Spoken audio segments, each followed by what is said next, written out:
அனைவருக்கும் வணக்கம். இன்றைய கவிதை தலைப்பு +1 இயற்பியல் பொதுத் தேர்வு சற்று கடினமாக வந்தது. மாணவர்களுக்கு 5 மதிப்பெண் கேள்வியெல்லாம் சற்று பரிச்சயமில்லாத கேள்விகளாக வந்ததால் மாணவர்கள் திணறினர். அதை பற்றிய ஒரு கவிதை. நம்பி போன +1 இயற்பியல் மாணவர்களை வெம்பி போகச் செய்துவிட்டது.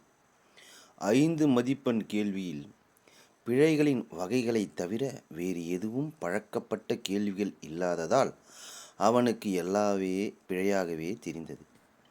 அவன் படித்த கேள்விகளெல்லாம் நாடு கடத்திவிட்டு பரிச்சயப்படாத கேள்விகளை பரீட்சைக்கு கேட்டால் எப்படி? 2 மதிப்பெண் கேள்வியில் கொஞ்சம் கேள்வி எடுத்தவர் மனம் இறங்கி மீண்டும் 3 மதிப்பெண்ணில் கேள்விகளுக்கிடையே கண்ணாமூச்சி ஆடியுள்ளார். பட்டாம்பூச்சி போல பறந்து வந்து மதிப்பெண் போட்டது இங்கு 1 மதிப்பெண் வினாக்கள்தான். அடுத்து வரப்போகும் +2 இயற்பியலை நினைத்தால்தான் மனதுக்குள் உருண்டு ஓடுகிறது உருவமில்லாத ஒரு பயம். நன்றி.